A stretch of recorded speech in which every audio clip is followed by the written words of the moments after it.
നിലമ്പൂര് യാത്ര ചെയ്തപ്പോൾ നമ്മൾ മാധ്യമങ്ങളിൽ കാണുന്ന പോലെയൊന്നുമല്ല അവിടുത്തെ സാഹചര്യം എന്ന് പറയാതെ വയ്യ. കാരണം നിലമ്പൂരിൻ്റെ ഉൾഗ്രാമങ്ങൾ, നിലമ്പൂരിൻ്റെ ജനങ്ങളുടെ ഒരു പൾസൊക്കെ ഇങ്ങനെ ചോദിച്ച് മനസ്സിലാക്കുമ്പോഴേ LDF കുറച്ച് പുറകിലാണ് എന്ന് പറയാതെ വയ്യ. കാരണം സ്വരാജ് വർഷങ്ങൾക്ക് ശേഷം ഒരു പാർട്ടി ചിഹ്നത്തിൽ മത്സരിക്കുന്നു.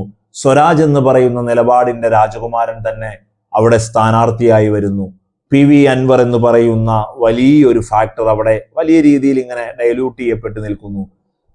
ആര്യാടൻ ഷൗക്കത്ത് അത്രമേൽ വലിയൊരു സ്ഥാനാർത്ഥി അല്ലാതെ തോന്നുന്നു എന്നൊക്കെയായിരുന്നു കരുതി വെച്ചിരുന്നതും ചില മാധ്യമങ്ങളുടെ ഒക്കെ നമ്മളിങ്ങനെ ഫോളോ ചെയ്യുമ്പോൾ നമുക്ക് തോന്നിക്കൊണ്ടിരുന്നു. പക്ഷേ ആര്യാടൻ ഷൗക്കത്ത് അവിടെ കളം പിടിച്ചിരിക്കുകയാണ്. കാരണം നിലമ്പൂരിൻ്റെ മുക്കിലും മൂലയിലും ആര്യാടനാണ്.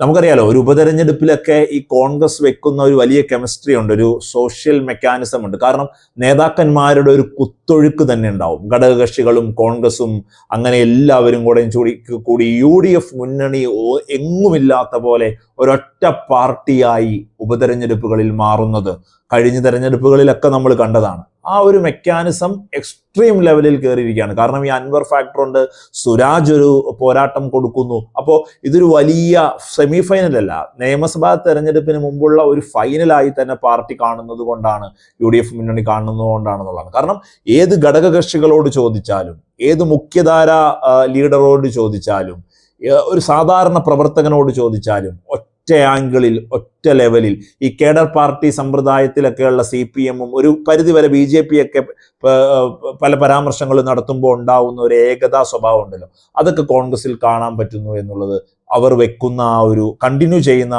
ഉപതെരഞ്ഞെടുപ്പുകളുടെ ഒരു മെക്കാനിസം അവിടെയും ഉണ്ട് എന്ന് പറയാം. LDF ക്യാമ്പിലേക്ക് പോകുമ്പോൾ ഈ സിറ്റി കേന്ദ്രങ്ങൾ കേന്ദ്രീകരിച്ചായിരിക്കില്ല LDF-ന്റെ പ്രവർത്തനങ്ങൾ. കോൺഗ്രസിനെ പോലെ ഒരു ജനക്കൂട്ടമല്ലല്ലോ അവരെപ്പോഴും ആഗ്രഹിക്കുക.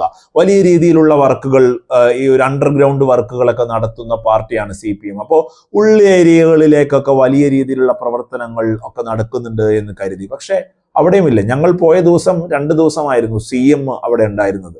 അപ്പോൾ അങ്ങനെ ഒരു വലിയ ആൾക്കൂട്ടമോ അല്ലെങ്കിൽ ഗ്രാമങ്ങൾ കേന്ദ്രീകരിച്ചുള്ള പ്രവർത്തനങ്ങളോ ഒന്നും തന്നെ കാണാൻ സാധിച്ചില്ല എന്നുള്ളതാണ്. പക്ഷേ മത്സരം ടൈറ്റ് ആവാൻ സാധ്യതയുണ്ട്. ഈ പറഞ്ഞ പോലെ സ്വരാജ് അവിടെ വലിയ രീതിയിലൊരു സ്വാധീനമാവാനൊക്കെ അടിയൊഴുക്കുകൾ ഉണ്ടാവാം.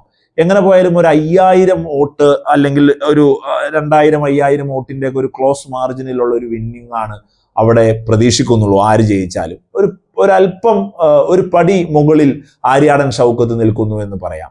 കഴിഞ്ഞ 2 ദിവസങ്ങളിൽ ശക്തമായ മഴ കേരളത്തിൽ മുഴുവനും ഉണ്ട്. അതേപോലെ തന്നെയാണ് നിലമ്പൂരും ഉള്ളത്.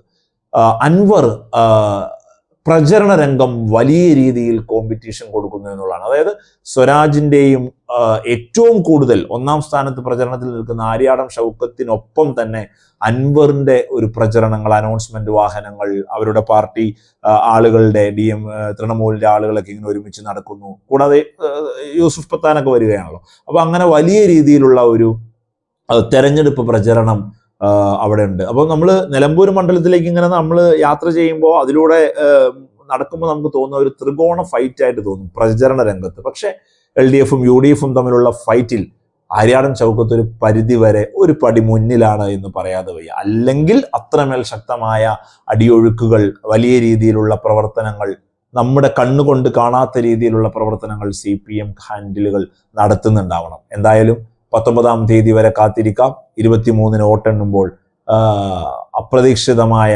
പ്രവചനാതീതമായ തെരഞ്ഞെടുപ്പ് ഫലം നമുക്ക് കാത്തിരിക്കാം.